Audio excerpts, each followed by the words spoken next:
औरंगजेबाच्या कबरीवरून राज्यातील राजकारण चांगलंच तापलं आहे।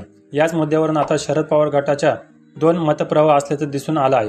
पवारच्या एक खासदाराने औरंगजेबाची कबर उकडून फेकण्याची भाषा केली आहे, तर आमदाराने औरंगजेबाच्या कबरीचं समर्थन केलं आहे।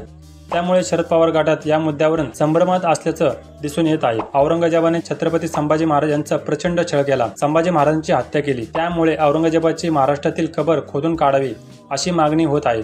भाजपच्या काही नेत्यांनी तर ही मागणी लावून धरली आहे। या मागणीला विरोधकांकडूनही पाठिंबा मिळताना दिसत आहे, पण या मागणीवरून शरद पवार यांच्या गटात फूट पडल्याचं दिसून येत आहे। शरद पवार गटाचे खासदार निलेश लंके यांनी औरंगजेबाची कबर उकडून फेकण्याची मागणी केली आहे, तर आमदार अभिजित पाटील यांनी औरंगजेबाच्या कबरीचं समर्थन केलं आहे। त्यामुळे पवार गटातच औरंगजेबावरून विवाद असल्याचं स्पष्ट दिसत आहे। माढाचे आमदार अभिजित पाटील यांनी मीडियाशी संवाद साधताना आपली भूमिका स्पष्ट केली आहे। औरंगजेबाची कबर ही छत्रपती शिवराय आणि छत्रपती संभाजी महाराजांचे शौर्य तसंच पराक्रमाचा गौरवाचा प्रतीक आहे।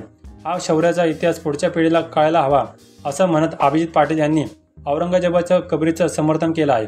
तसेच महाराष्ट्रातील मुख्य विषय आणि जनतेच्या प्रश्नावरून लक्ष विचलित करण्यासाठी औरंगजेबाच्या कबरीचा विषय काढला जात असल्याचंही टीका त्यांनी यावेळेस केली आहे। भाजपचे नेते मंत्री नितेश राणे यांच्यावरही त्यांनी टीका केली आहे। खासदार निलेश लंके यांनी 4 दिवसापूर्वी मीडियाशी संवाद साधला होता। औरंगजेब काही महापुरुष नव्हता की राष्ट्रपुरुष नव्हता, तो काही समाजसेवकही नव्हता, त्यामुळे या विषयाला सामाजिक रूप देण्याचं कारण नाही। त्याची कबर हटवण्याबाबत काहीच गैर नाही।